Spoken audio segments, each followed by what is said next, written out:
I came home from a 3-week electrical job in Tulsa, expecting to find my wife in the garden. That was the picture I carried the whole drive back. Late September light going gold around 4. Eleanor in her straw hat pulling tomato vines. Me honking twice, her straightening up slow because of her hip, waving with a dirty glove. That's not what I found. The driveway was empty. The garden looked abandoned, tomatoes split and rotting on the ground, the basil she babied like a third child gone to seed. Eleanor would never let that happen, not for any reason. The house had a smell, not bad, just wrong, like nobody had opened a window in weeks.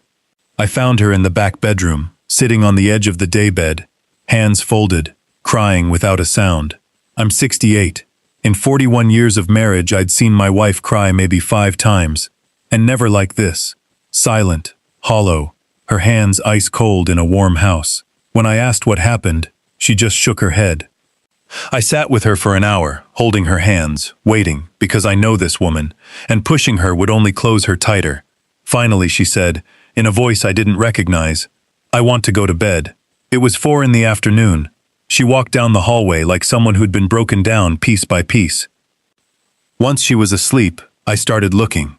A bathroom scale sat by the back door, wrong room for it, with a notepad underneath in Eleanor's shaky handwriting. A log of weights over 2.5 weeks. First entry, 141. Last entry, 2 days prior, 128. 13 pounds gone from a woman who walked 2 miles a day and could hoist a 50-pound mulch bag alone. My hands, steady through 36 years of climbing poles in ice storms, started shaking.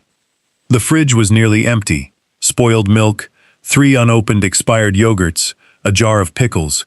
This from a woman who kept a kitchen the way other people keep a shrine.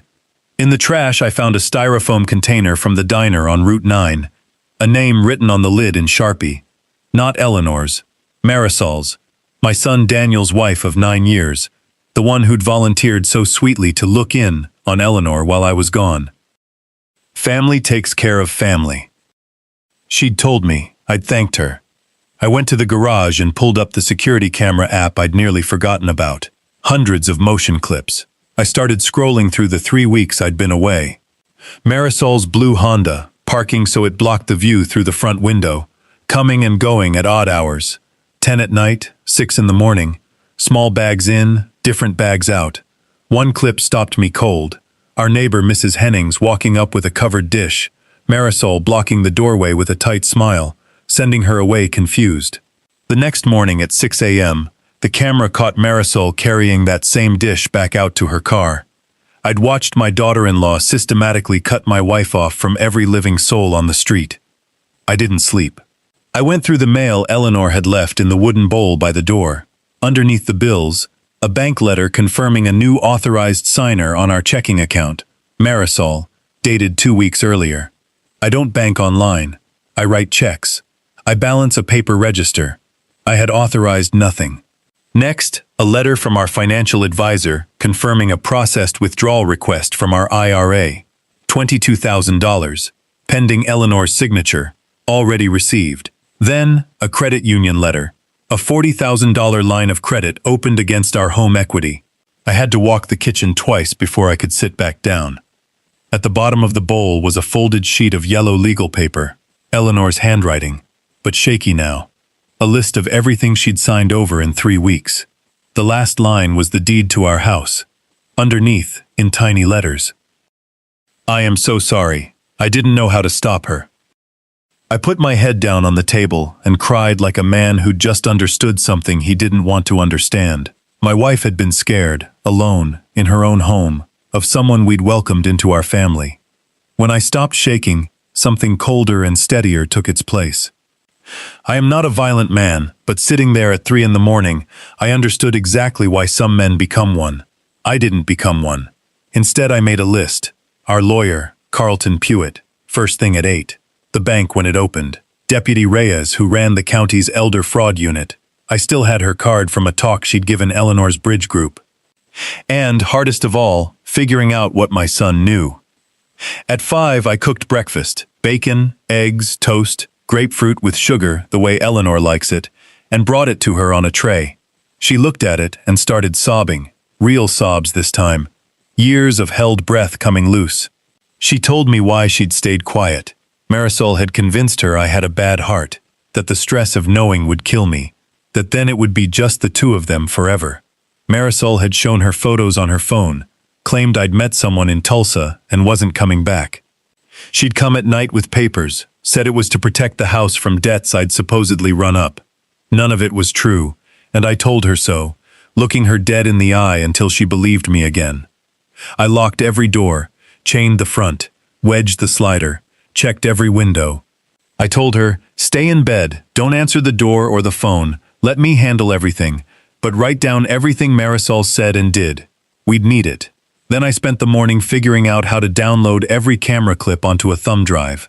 At 8, I called Carlton's office. His secretary heard something in my voice and got me in for 10. I called Deputy Reyes and left a message. Then I drove to the bank. Tatum, the branch manager I'd known 15 years, looked at the authorized signer letter and asked me straight, had someone been taking advantage of my wife? Family member? Yes. She froze the account, opened a new one in my name only, and pulled 2 hours of transaction history. ATM withdrawals I'd never made, checks to cash, transfers into an account that traced back to Marisol personally, including a $9,000 withdrawal in a single day, conveniently just under the federal reporting threshold. That told me this wasn't her first time doing something like this. Carlton listened to the whole story with his eyes closed, the way he always does. When I finished, he opened them and told me plainly, this wasn't a family dispute, it was multiple felonies, and he needed to know whether I wanted this handled quietly within the family or wanted her to face full legal consequences. I thought of my grandchildren, 7 and 4, kept away for 3 weeks over a fabricated stomach bug. I want every consequence the law allows, I told him. Then we do it right, he said. No confrontation, no tipping her off, 48 hours to build an airtight case. Duress, elder abuse, every document nullified, a warrant in hand. Marisol called 4 times that day. We let it go to voicemail. Her sweet voice, checking in, worried, loving. Eleanor closed her eyes every time. The next morning, Daniel came back from a hunting trip, off-grid the whole week, and called from the road furious. 15 voicemails from Marisol, claiming Eleanor was having a breakdown and I'd come home yelling. I told him to come to the house alone, without telling her. He came, because he's a man who shows up when his father uses that voice. I walked him through everything. The footage, the bank records, the deed, the withdrawal letters. He went quiet, then physically sick. He'd been told Eleanor was depressed and embarrassed, told to stay out of it. He didn't know about the money. He thought $15,000 that appeared in their savings was a real estate commission Marisol had earned. It wasn't. I watched my son's face age 5 years in a single conversation, and I knew, the way I've known that face since the day he was born, that he hadn't been part of it. I told him what I needed, nothing, for one more day. Act normal. Don't warn her. He agreed, then asked what to tell the kids. Tell them Grandma got sick and is getting better, I said, and next weekend they'll come make biscuits with her. He hugged me like he was 7 years old again. The rest moved fast once it started. Carlton filed the paperwork. Reyes got her warrant. They picked Marisol up at the real estate office on a Friday afternoon, walked her out in handcuffs in front of every coworker she had. Daniel filed for divorce that day and was granted emergency custody that night on the strength of the criminal charges alone. The deed was nullified within a week, the IRA restored within 3, the bank absorbing every dollar that had left the checking account because Tatum fought for us personally with the fraud department. The criminal case took 14 months. Marisol's lawyer argued consent, that Eleanor had freely signed everything, that this was a family financial matter, no coercion involved. Carlton played the security footage of Mrs. Hennings, turned away at the door with her casserole.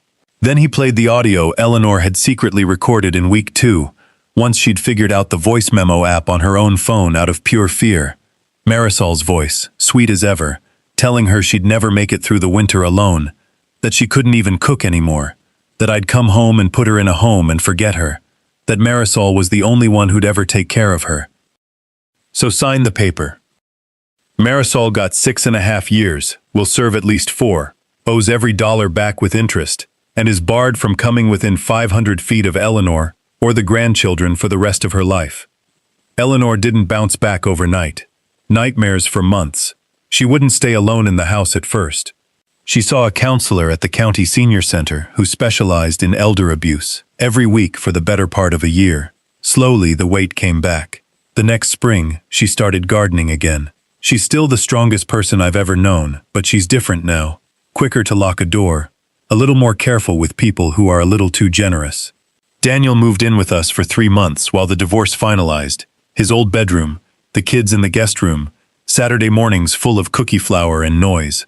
He and I rebuilt the back deck together that fall, mostly in silence. And somewhere in the sawdust and the shared work we found our way back to okay. I think about that drive home from Tulsa more than I should. 300 miles of country radio and gas station coffee, picturing my wife safe in the dirt among her tomatoes, having no idea what I was actually driving toward. What I learned that year is this. Every single thing that happened to Eleanor happened because someone made a choice. Marisol chose to volunteer. She chose to walk in with that first set of papers. She made 100 small choices over 21 days, and every one of them was a door she could have turned back through, and didn't. And every good thing that followed was also a choice. Carlton picking up the phone before 9 in the morning, Tatum deciding to fight the fraud department for 2 strangers she'd known for 15 years, Mrs. Hennings trusting her gut about a casserole that didn't come back the way it should have, Eleanor, at 65, terrified, figuring out how to record a voice memo because some instinct told her she'd need proof one day. There is no luck anywhere in this story. There is only what people do when nobody is watching, and what they do the moment someone finally is.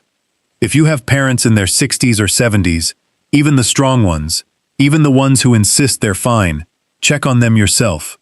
Not through the person who so generously offered to check on them for you. Show up unannounced. Call the landline, not the cell. Notice if the handwriting on the grocery list has started to shake. Notice if the garden's gone to seed.